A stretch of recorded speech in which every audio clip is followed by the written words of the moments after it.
자, 오늘은 창세기 1장 26절에서 28절 말씀에 근거해서 함께 따라해 보겠습니다. 일과 영성 왜 일하는가?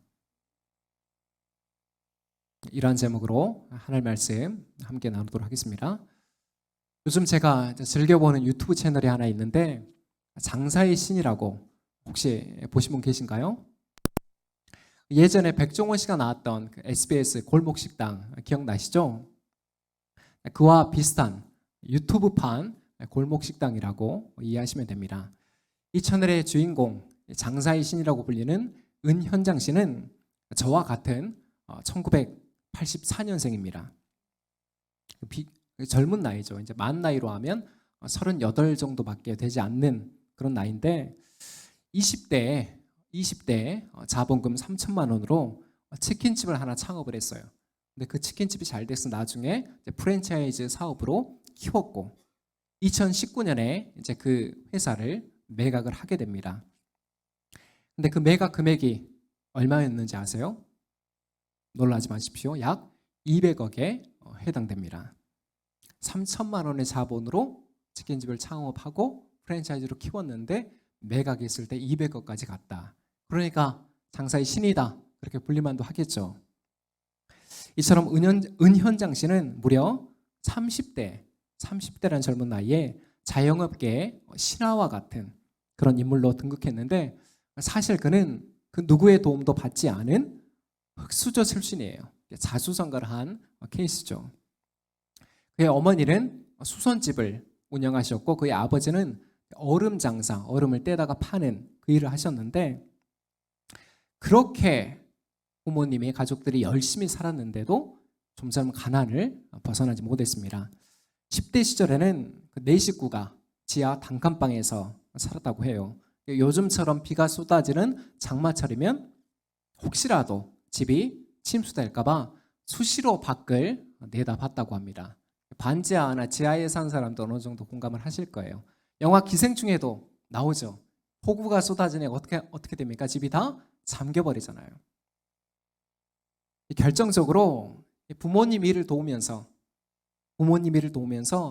자신의 부모님이 사람들에게 무시당하는 그런 모습들을 보고 이 지긋지긋한 가난에서 나는 탈출해야겠다. 그렇게 마음을 먹었다고 합니다. 비록 배운 건 없지만 남들보다 치열한 그 성실함을 그 하나를 무기로 해서 중학교 시절부터 짜장면 배달부터 시작해서 오늘날 500억 정도의 자산가가 됐다고 해요.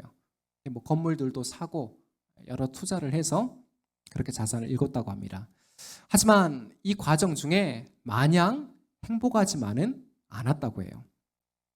프랜차이즈 사업을 이제 매각하고 통장에 200억이 꽂히면 정말 세상을 다 가질 줄 알았는데 그는 전혀 예상치 못했던 우울증에 시달렸고 그리고 10대 후반부터 정말 하루에 몇 시간 안 자면서 일을 했기 때문에 건강이 어떨까요? 건강이 나만 하질 않겠죠. 동갑 맞바꾼 그 건강 때문에 지금도 이렇게 비가 오면 외출을 하기가 힘들 정도라고 합니다. 몸에 성한 곳이 하나도 없대요. 평생을 써도 모자랄 그러한 큰 자산을 읽었음에도 아이러니하게 인생의 행복은 그만큼 커지지가 않았어요. 이와 관련한 통계가 있어요. 연봉이 1억이 될 때까지는 삶의 만족도도 같이 증가합니다. 200만 원, 뭐 300만 원, 1000만 원 이렇게 연봉이 1억이 될 때까지는 삶의 만족도도 같이 증가하지만 그 1억을 이상을 넘어가면 삶의 만족도와 행복도는 더 이상 커지지 않는다는 거예요. 명확한 통계가 있어요. 그래서 은현장 씨가 처음에는 유튜브를 취미로 시작했어요. 취미로. 하지만 지금은 그 장사의 신 채널을 통해서 자기도 어려워봤으니까 그 어려운 자영업자들을 무료로 컨설팅을 해주면서 그러한 일들을 통해 자신의 삶의 목적을, 의미를 추구하고 있는 것이죠. 오늘 우리가 나눌 말씀의 주제가 일과 노동입니다. 제가 여러분께 한번 물어보겠습니다. 지난주도 쇠가 빠지게 일하다 오셨는데 여러분 왜 일하세요? 뭐 때문에 일하시죠? 에이 목사님 뭐 그런 말이 있대요. 그냥 먹고 살라고 다 하는 거지. 혹시라도 속으로 이렇게 대답한 분이 계시다면 오늘 설교를 정말 집중해서 잘 들으셔야 됩니다. 왜냐하면 먹고 살라고 일한다는 말은 교회를 다니지 않는 기독교 신앙이 없는 일반 사람들의 답변이 될지는 모르겠지만 우리 그리스도인의 대답은 아니기 때문이에요. 우리의 대답은 거기에서 멈춰서는 안 되는 것입니다. 첫 번째로 살펴볼 것은 노동의 기원, 즉 우리가 하는 일과 노동이 대체 어디서 비롯됐는가 하는 것입니다. 이 질문에 대한 답은 성경 66권 중에 가장 첫 책인 오늘 우리가 읽었던 창세기에 나오고 있어요. 이 질문부터 우리가 다루는 게 순서인데, 자, 하나님께서 우리 인간에게 부여하신 이 질문부터 먼저 다루는 게 순서예요. 하나님께서 우리 인간에게 부여하신 노동은 축복일까요? 아니면 저주일까요? 축복일까요? 저주일까요? 뭐가 더 많습니까? 네, 우리 창세기 3장 17절에서 18절 말씀 함께 읽겠습니다. 시작. 내가 아내의 말을 듣고서 내가 너에게 먹지 말라고 한 그 나무의 열매를 먹었으니 이제 땅이 너 때문에 저주를 받을 것이다. 너는 죽는 날까지 수고를 하여야만 땅에서 나는 것을 먹을 수 있을 것이다. 땅은 너에게 가시덤불과 엉겅퀴를 낼 것이다. 너는 들에서 자라는 푸성귀를 먹을 것이다. 아멘. 네, 조금 전에 읽은 우리 창세기 3장의 내용은 아담과 하와가 선악과를 범한 후에 하나님께 징계를 받는 그런 장면입니다. 자, 이후부터 인간이 타락한 이후부터 여자에게는 뭐가 주어집니까? 출산의 고통이 주어지고 남자에게는 평생토록 수고를 해야만 땅에서 나오는 곡식이나 채소를 먹을 수가 있게 되죠. 적지 않은 성도들이 이 창세기 3장, 인간의 타락이 기록된 이 창세기 3장을 근거로 인간에게 부여된 노동을 저주라고 인식하는데 그렇지 않아요. 그렇지 않습니다. 창세기 3장은 인간의 타락 때문에 땅까지 저주를 받고 인간의 노동에도 수고와 고통이 따르게 된 것이지 노동 자체를 저주로 연결시키지를 않는다는 것입니다. 창세기 3장이 성경에서 중요한 장이죠. 분기점이에요. 왜요? 인간이 타락이라는 게 뭡니까? 피조물이 그 위치에서 벗어났습니다. 인간 피조물이 어떤 위치가 되고자 했습니까? 하나님처럼 되고자 했기 때문에 그게 타락이에요. 인간의 위치를 벗어난. 그래서 하나님의 징계가 주어졌고 그로 말미암아 노동에도 이제 즐거운 것이 아니라 고통과 수고와 힘겨움이 동반됐다는 것입니다. 자, 그 그림을 기억하면서 오늘 본문인 창세기 1장 26절 말씀을 우리 다시 한번 읽어보도록 하겠습니다. 시작.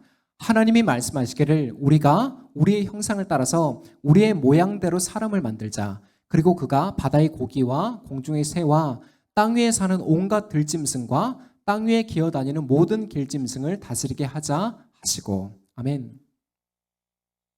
하나님께서 우리 인간을 하나님을 닮은 하나님의 형상, 이미지 오브 갓, 하나님의 형상으로 창조하시고 이후에 어떤 사명을 부여하십니까? 바다의 고기와 공중의 새와 땅 위에 사는 온갖 들짐승과 땅 위를 기어다니는 모든 길짐승들을 다스리게 하셨습니다. 이게 무슨 말이에요? 하나님께서 온 우주를 창조하시고 인간에게 그 피조 세계를 다스리라고 맡기신 그 노동의 본질은 처음부터 선한 것이고 축복이었다는 것입니다. 구체적으로 어떤 부분이 축복일까요? 창세기 1장에 기록된 이제 창조 사역들이 있잖아요. 하나님께서 빛을 만드시고 하나님께서 하늘과 바다를 만드시고 땅을 만드시고 그 위에 인간을 포함한 모든 생명체를 만드신 것은 어때요? 삼위일체 하나님도 본질적으로 일하는 분이심을 보여주시는 거예요. 하나님도 일하는 분이시다. 예수님께서도 복음서에서 뭐라고 말하십니까? 우리 아버지도 일하시니 나도 일한다. 예수님의 사역에 대해서 분명하게 말씀하시잖아요.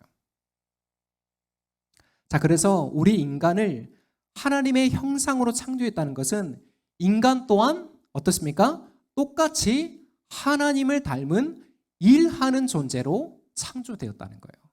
이게 하나님의 형상 중에 중요한 거예요. 하나님의 형상이 뭐냐? 하나님처럼 지정이 인격적인 존재로 사람을 창조하셨다. 그리고 하나님처럼 가만히, 아니 그냥 무생물처럼 돌처럼 가만히 있는 것이 아니라 하나님처럼 일하는 존재, 역사하는 존재로 창조했다는 게 하나님의 형상이라는 그 개념 안에 담겨있는 뜻들이에요. 그래서 하나님이 아담에게 맡기신 구체적인 업무가 뭡니까? 인류 최초의 정원인 에덴 동산을 가꾸고 다스리는 대리 통치자로 아담을 임명하신 거죠. 이게 얼마나 중요한 과업입니까? 이처럼 하나님이 설계하신 그 노동의 본질은 창조성에 있습니다. 크리에이티브, 창조성. 하나님의 그 정원을 가꾸고 다스리는 노동은 분명 짜릿하고 만족스럽고 창의적이었습니다. 그 정원을 다스리고 아담이 또 어떤 일을 했습니까? 모든 동물들, 식물들에게 이름을 붙여줬잖아요. 이게 얼마나 창의적인 일이에요.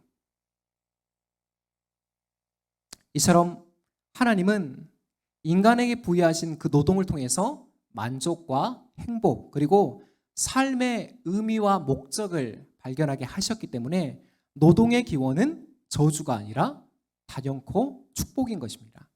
하지만 이제 인간의 타락 이후에 이 노동에 수고와 힘겨움이 들어왔다는 것, 이거를 좀 구분을 하셔야 됩니다. 저희 채린이가 다니는 유치원에도 바로 옆에 텃밭이 있어요. 텃밭 가꾸기가 있는 날이면 체육복도 입고 장화도 신고 거기 가서 이제 무도 캐고 감자도 캐고 양파도 캐가지고 옵니다. 그래서 집에 올 때면 그 앙증맞은 작은 장바구니에 야채들을 다 담아서 오는데, 채린아 날씨도 더운데 안 힘들었어? 이렇게 제가 물으면 아이가 뭐라고 대답할까요? 아니 아빠, 엄청 신나고 엄청 재밌었어. 이처럼 꼬마들도 어때요? 노동의 기쁨과 보람을 다 알아요. 어떻게 해요? 굳이 가르쳐주지 않았어도 어떻게 압니까? 하나님께서 우리 인간 안에 심어 놓으신 본능 때문에 아는 거예요. 힘겨운 게 아니라 그렇게 작은 노동 일을 하고 나면 기쁘다, 신난다, 보람되다, 값지다, 이거를 알려주지 않아도 안다는 거예요. 이게 하나님이 우리 인간 안에 심어 놓으신 본능이라는 겁니다. 조금 철학적인 개념이 될 수도 있죠. 자, 서론에 말했던 장사의 신도 왜 계속 유튜브나 다른 일들을 하고 있는 거죠? 굳이 안 해도 평생 쓸 돈이 있잖아요. 근데 왜 굳이 막 다른 일들을 해요? 마찬가지예요. 하나님께서 인간을 일하는 존재로 창조하셨기 때문에 재능 기부, 그런 돈벌이가 안 되는 일을 하면서도 계속해서 삶의 의미를 추구하고 발견해 가는 거예요. 돈 많다고 해서 그냥 집에서 빈둥거리면서 놀고 그러면 어때요? 우울증 와요. 건물주들도 얼마나 바빠요. 아침에 그 호텔 사우나 가서 딱 사우나하고 아침 먹고 그다음에 가서 이제 건물들 이렇게 살펴보고 또 이제 필드 나가서 골프 치고 정말 바쁘게 살아요. 왜요? 인간은 가만히 있으면 안 되는 존재이기 때문에. 자, 다음으로 살펴볼 것은 노동에 대한 이원론의 문제입니다. 지난 제가 기독교 세계관 설교에서 이원론에 대해서 제가 말씀을 드렸었죠. 주의해야 된다고. 이건 기독교 사상이 아니라고. 이원론이 뭐라고 있습니까? 빛과 어둠, 성과 악, 영혼과 육체, 이렇게 우리가 살아가는 세상이나 어떤 사상을 서로 대립하는 두 가지 원리로만 이해하는 거예요. 자, 오늘 주제인 노동도 마찬가지입니다. 참고로 고대 그리스의 신관에서는 신들이 일을 시키려고 인간을 만들었다고 믿었어요. 1세기 이제 그리스 로마 신화가 있잖아요. 거기에서 노동의 정의가 뭐냐면 신들이 노동을 시키려고 인간을 만들었다고 그렇게 보는 거예요. 그래서 이런 관점에서 보면 어떻습니까? 노동이 결코 축복이 될 수가 없는 거죠. 또한 이 노동을 이원론이란 그러한 사상으로 체계화한 사람들이 플라톤이나 아리스토텔레스 같은 1세기의 그리스 철학자들이었습니다. 쉽게 말해서 육체로 몸을 쓰는 일은 저급한 일이고, 그리고 그런 건 노예나 하는 일이다. 1세기 당시에 몸 쓰는 일은 다 누가 했어요? 노예들이 했어요. 노예들이. 어떤 일만이 가치 있는 일입니까? 그러면 오직 머리로 사고하거나 이 정신을 쓰는 일만이 가장 고상한 일이다. 1세기 당시에서도 누가 가장 고상한 사람들입니까? 철학자들. 왜요? 몸을 쓰지 않고 사유하고 정신만을 사용하기 때문에. 자, 그렇다면 우리 기독교 안에는 이런 노동에 대한 이원론이 있을까요? 없을까요? 있어요. 제가 한 예를 만들어 봤습니다. 실제 하는 건 아니고 제가 이런 상황을 만들어 봤습니다. 이해를 돕기 위해서. A 집사님은 어려서 제대로 된 교육을 받지 못해 현재 식당에서 서빙하는 일을 하고 있습니다. 경력이 오래되었기 때문에 사람들에게 칭찬도 받고 급여도 일반 직장인에 비해 적은 편이 아닙니다. 그런데 A 집사님은 유독 교회에만 가면 직업적인 열등감에 시달립니다. 왜냐하면 그녀가 다니는 교회는 교사, 의사, 변호사 등 이른바 전문직들이 상당하기 때문입니다. 교사들은 주중에 학교에서 학생들을 가르치고 주일에는 교회에서 주일학교 교사직을 감당합니다.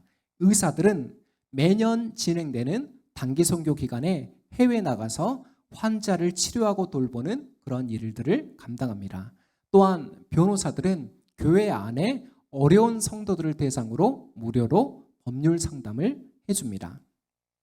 이렇게 전문직들은 사회에서나 교회에서나 모두 영향력 있는 일을 감당하는 것처럼 보이기에 A 집사는 자신이 하는 일이 때론 부끄럽고 하나님의 영광과는 거리가 먼 것처럼 느껴질 때가 많습니다. 여러분, 이 A 집사의 고민에 대해서 어떻게 생각하세요? 정말 하나님께 영광이 되는 직업이 따로 있고 그렇지 않은 직업이 따로 있는 걸까요? 그런 직업적인 구분이 있는 걸까요? 중세 암흑기에 교회 개혁에 횃불을 들었던 마틴 루터가 이렇게 이야기했습니다. 우리 함께 자막을 보면서 읽어보도록 하겠습니다. 시작. 교황, 주교, 신부, 수도사만을 신령한 직분으로 말하면서 귀족, 장인, 농부들을 세속 직분이라고 부르는 것은 지어낸 소리다. 이는 철저한 기만이요 위선이다. 그리스도인은 직업의 종류가 다르다고 결코 주눅들 이유가 없다. 마틴 루터가 15세기, 16세기에 남겼던 어록입니다. 뭐라고요? 그리스도인들은 직업 때문에 결코 주눅들 필요가 이유가 없다는 거예요. 오늘날 교회 안에 평신도라고 부르는 용어가 있어요. 근데 이 용어가 카톨릭 교회에서 왔습니다. 교황이나 주교나 신부 이렇게 성직자들과 구분짓기 위해서 세속 직업을 가진 사람들을 평신도라고 부르는 것이죠. 성직자와 일반 세속 직업을 가진 사람들을 구분짓기 위해서 평신도라는 용어를 썼습니다. 근데 저는 그러한 용어를 사용하지 않아요. 왜요? 우리가 갖고 있는 모든 직업이 하나님 앞에서 동등하고 귀하기 때문에. 루터는 그런 구분, 거룩한 직업이 있고 세속된 직업이 있다. 그런 구분은 비성경적이고 우리 모두가 뭐라고 말했습니까? 하나님 앞에서 평등한 만인 제사장, 그 유명한 만인 제사장론을 이야기한 것이죠. 목사나 선교사라는 직함은 설교나 목양을 위해서 교회 안에서 구분된 직분일 뿐이지 결코 다른 직업보다 더 고귀한 직업이 아니라는 거예요. 뭔만 좀 열심히 하면 예전에 교회에서 어떻게 했습니까? 너 신학교 가라고. 너 목사님 되라고. 그게 아니에요. 자기가 더 잘할 수 있는 게 있으면 그게 뭐 음악이 됐든 예술이 됐든 요리가 됐든 그 일을 하면서 그 직업을 가지면서 하나님을 섬기는 게 목사로 살아가는 일과 똑같이 하나님이 영광을 받으신다는 거예요. 이 이원론을 이제 우리가 벗어나야 됩니다. 핵심은 여러분과 제가 현재 맡고 있는 모든 일이 하나님께서 맡기신 소중한 일이라는 겁니다. 물론 여기에서 모든 일을 문자 그대로 해석하면 안 되겠죠. 그리스도인에게도 직업 윤리라는 게 있기 때문에 우리 이웃과 사회와 환경을 해치는 그러한 불법적인 직업을 가지면 돼야 안 돼요? 안 돼요. 어떤 교회는 교인들이 탈세를 하고 이중장부를 쓰고 정말 세속적인 방법을 해서 사업을 키워서 헌금만 많이 내면 뭐라고 하지 않아요. 어떻게 살든 터치하지 않고 헌금만 많이 내면 뭐라 하지 않는데 우리 하나님이 돈이 없으신 분이세요? 여러분의 주머니에서 나오는 돈에 좌지우지 하시는 분이십니까? 아니에요. 왜요? 하나님은 정직하게 땀 흘려서 번 헌금을 기쁘게 받으시는 거지 불의하고 불법된 많이 바친다 그거는 기독교 신관이 아니라니까요. 그건 이방 신관, 주술, 점쟁이, 무당 거기에서 통하는 것이지 그런 사고는 기독교 안에 해당되지 않는다는 거 우리가 꼭 기억해야 됩니다.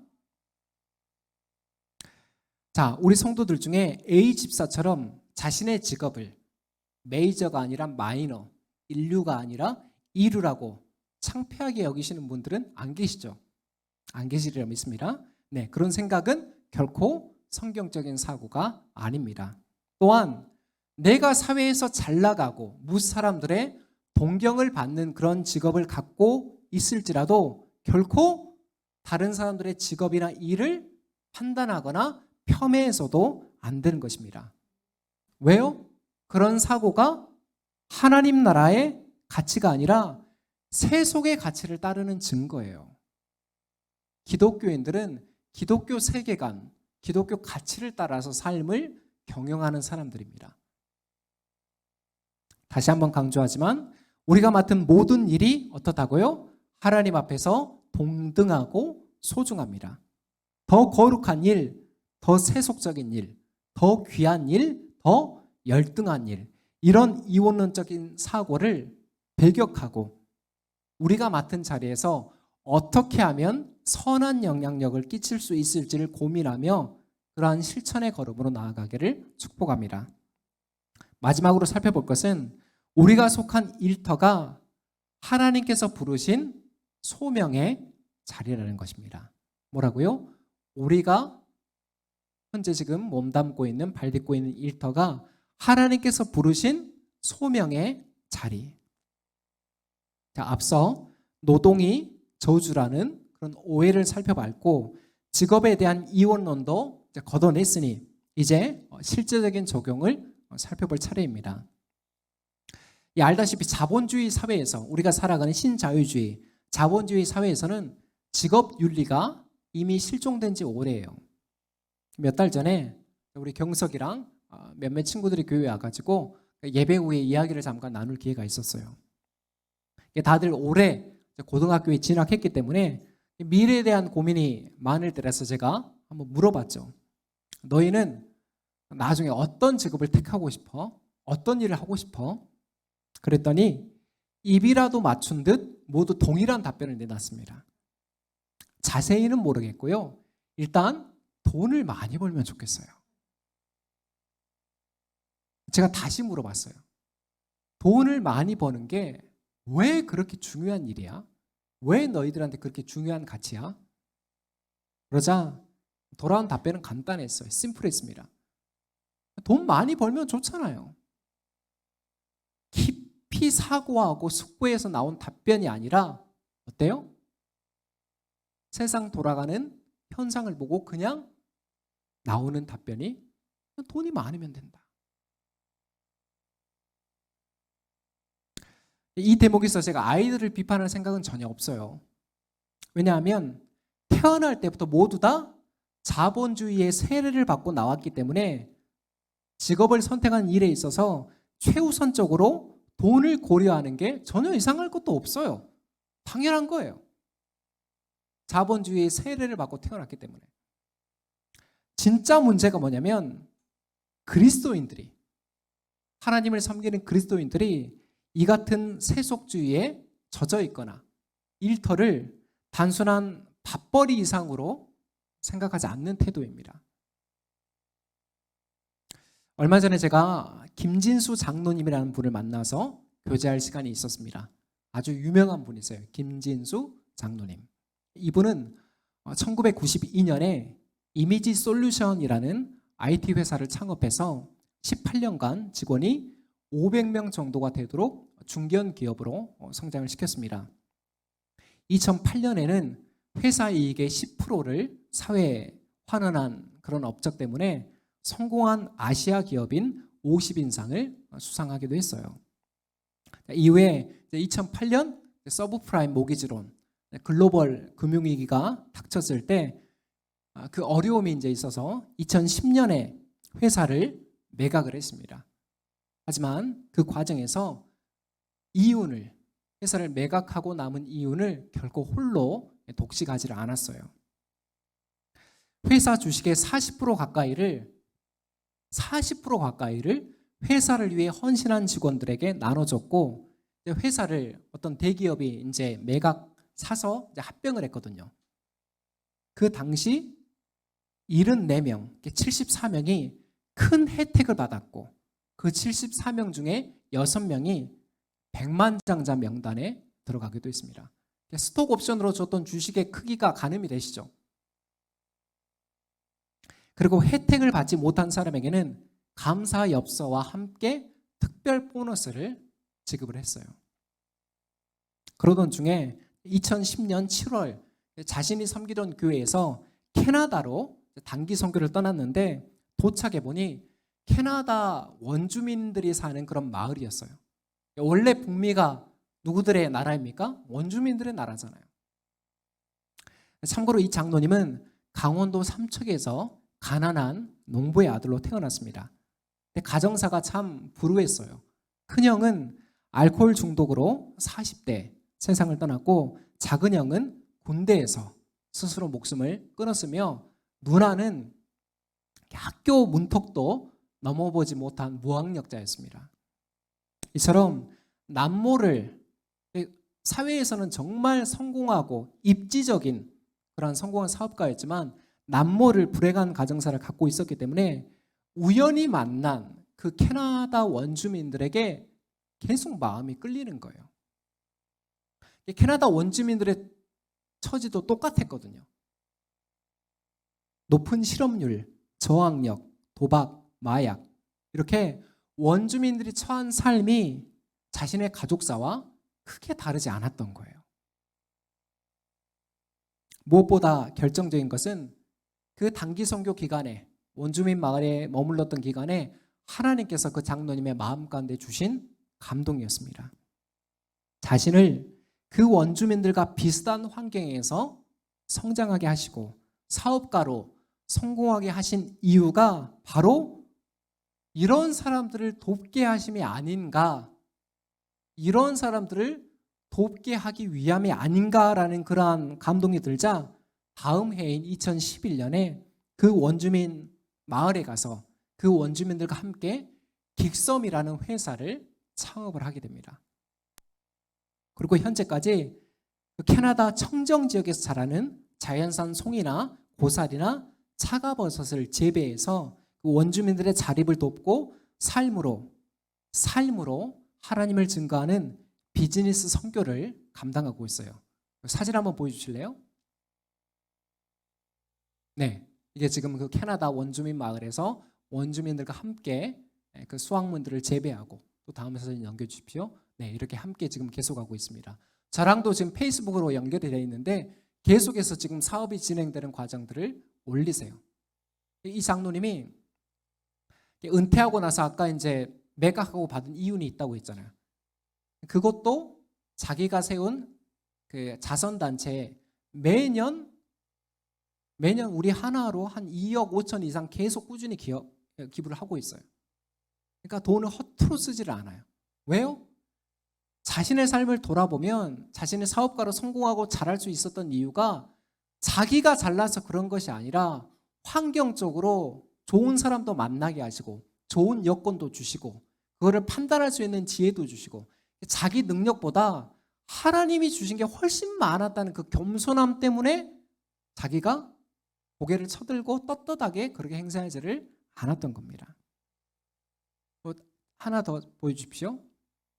방금 제가 말씀드린 이 이야기를 담은 책이 선한 영향력이라고 지금 나와 있습니다.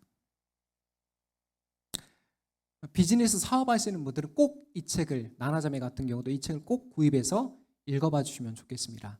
충광교회 이재현 목사님 장남이 지금 25살인데 이 김진수 장로님하고 한 번 미팅을 해가지고 회사를 창업을 했어요. 교육 사업을 지금 창업했는데 아주 잘 되고 있습니다. 광주에서 지금 막 더 크게 온라인으로 하는 교육 사업이거든요. 그러니까 이런 분들이 많은 비즈니스 선교사들을 양성하고 그들에게 도전을 주고, 우리 경제가 지금 상황이 좋지 않잖아요.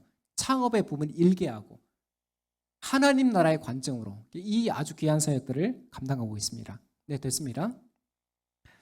참고로 저희 독서 모임에서 나올 책도 이 선한 영향력을 만들 선율 출판사에서 나올 예정입니다. 여러분, 사도 바울 아시잖아요. 위대한 선교사요, 목회자였지만 사도 바울이 동시에 투잡을 뛰었잖아요. 나머지 잡이 뭐였어요? 브리스길라와 아굴라 부부와 함께 천막을 만들어서 파는 그 일을 했잖아요. 바울이. 알고 계세요? 고린도전서 10장 31절 말씀. 바울이 어떤 고백, 어떤 직업 윤리를 이야기하고 있는지 우리 함께 읽어보겠습니다. 시작. 그러므로 여러분은 먹든지 마시든지 무슨 일을 하든지 모든 것을 어떻게 하라고요? 하나님의 영광을 위하여 하십시오. 아멘. 이 말씀을 오늘 우리 삶에 적용하면 어떨까요? 어떻게 될까요? 그러므로 여러분은 식당에서 일하든지 옷장사를 하든지 아픈 어르신들을 돌보든지 건축 현장에 있든지 어느 직종에 있든 장애인 사업을 맡고 있든지 교정집 사업을 맡고 있든지 산림 산업을 맡고 있든지 척추와 허리가 틀어진 환자들을 치료하든지 어느 직종에 있든지 어떻게 하라고요? 하나님의 영광을 위해서 하라는 거예요. 이게 기독교인들의 직업 윤리예요. 네? 개같이 벌어서 정성같이 쓰자. 그거는 세상 가치라니까요. 모든 일에 하나님의 영광을 위해서 하라. 하나님의 영광을 구한다는 것은 여러분 결코 추상적이거나 모호한 개념이 아니라니까요. 내게 주신 그 일터가 하나님께서 부르신 소명의 자리임을 인식하고 이웃을 위해서 우리에게 맡기신 그 일들을 탁월하고 능숙하게 해내는 것, 이게 바로 하나님의 영광을 위한 실제적인 삶인 것입니다. 우리는 탁월한 사람들이 돼야 돼요. 폐를 끼치면 안 돼요. 왜요? 우리가 하는 일이 작더라도 하나님의 영광을 위한 일이기 때문에. 달란트 비유가 나오죠. 예수님의 말씀 중에 1달란트, 2달란트, 5달란트. 5달란트 받은 사람이 5달란트를 남겨서 총 10달란트가 됐습니다. 칭찬했어요, 예수님이. 착하고 충성된 종아. 2달란트 받은 사람이 2달란트 남겨서 4달란트 됐습니다. 칭찬은 동일했어요. 착하고 충성된 종아. 1달란트 받은 사람은 어땠어요? 그걸로 장사하지 않고 이윤을 남기지 않고 그냥 땅에 묻어두었죠. 예수님 뭐라 하십니까? 악하고 게으른 종아. 열등감 가질 필요가 없어요. 능력이 출중한 사람은, 사업의 성과가 큰 사람은 5달란트 받은 거예요. 나는 적어요. 내가 할 수 있는 역량이 적어요. 나는 1달란트 받았어요. 하나님이 그거 갖고 뭐라 하지 않는다니까요. 하나님이 보시는 게 뭐예요? 충성했냐 안 했냐 그걸 보시는 거예요. 네가 더 많이 벌었다 이렇게 말씀하지 않고 칭찬은 동일하다니까요. 착하고 충성된 종아. 이 복음의 진리를 아는 사람들은 열등감이 없어요. 세상의 가치의 기준에 일희일비하지 않는다니까요. 기독교 정체성이 없는 사람은 계속 세상의 가치, 열등감, 비교의식, 상대적 박탈감, 죽을 때까지 이 사이클에서 살 수밖에 없어요. 그래서 예수님 말씀하셨잖아요. 진리를 알지니 진리가 너희를 자유케 하리라. 그 안에서 신음하지 않는다는 거예요. 그 안에서 내 인생이 마모되지 않는다는 거예요. 왜요? 내가 진리를 알기 때문에. 하나님의 자녀라는 내 분명한 정체성이 있기 때문에. 사랑하는 여러분, 복음 안에서 자부심을 가지시기 바랍니다. 세상은 여러분이 맡고 있는 일을 작고 초라하게 여길 수 있어요. 하지만 하나님께서는 지금도 그 작은 일을 주목하시고 그 일을 통해서 세상을 통치하시고 그 일을 통해서 지금도 영광을 받고 계십니다. 저도 어때요? 목회자로서 몇백 명 되는 그런 성도를 한번 앞에서 설교도 해보고 목양도 해보고 폼나게 그렇게 해보고 싶지 않겠어요? 예? 똑같아요, 사람 마음은. 근데도 제가 열등감이 없는 이유가 뭐예요? 하나님이 지금 저에게 맡기신 이 작지만 이 단단하고 아름다운 공동체가 최선이라는 걸 알기 때문에 제가 열등감, 비교의식을 느낄 필요가 없는 거예요.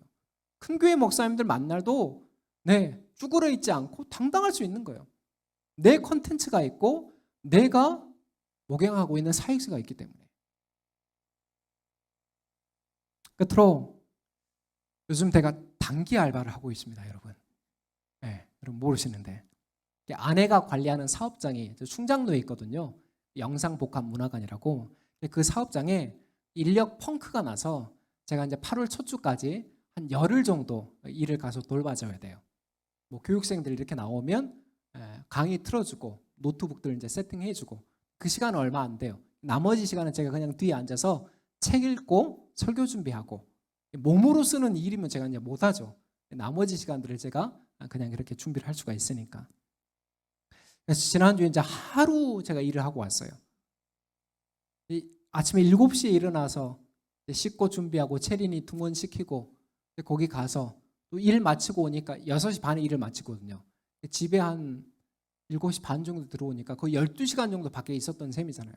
제 배터리가 밖에서 한 7시간, 8시간 정도는 방전이 되는데 너무 힘들더라고요. 몸을 쓰지 않았는데도. 그러면서 우리 성도들 생각이 많이 났어요. 우리 성도들 생각. 그 찌는 듯한 주방에서 밖에서 건설 현장에서 그렇게 열악한 환경 가운데서도 한 주간 일하고 묵묵히 지금도 이렇게 주일 아침에 예배의 자리에 지키고 있는 그 성도들을 위해서 정말 내가 줄 수 있는 게 뭘까? 내가 정말 성도님들께 잘해야겠다. 오늘 아침에도 제가 내가 그렇게 크게 잘할 수 있는 건 없으니까 그냥 밝은 미소로 아침에 예배당 들어오면 인사해주고 손 잡아주고 그렇게라도 해야겠다. 그런 반성이 많이 들더라고요. 정말로 지난 한 주도 하나님이 맡기신 자리에서 정말 수고 많으셨고 이번 한 주도 건강하고 활력 있게 그리고 각자의 자리에서 하나님을 섬기는 그러한 거룩한 열심으로 나아가기를 예수 그리스도 이름으로 축원합니다. 기도하겠습니다.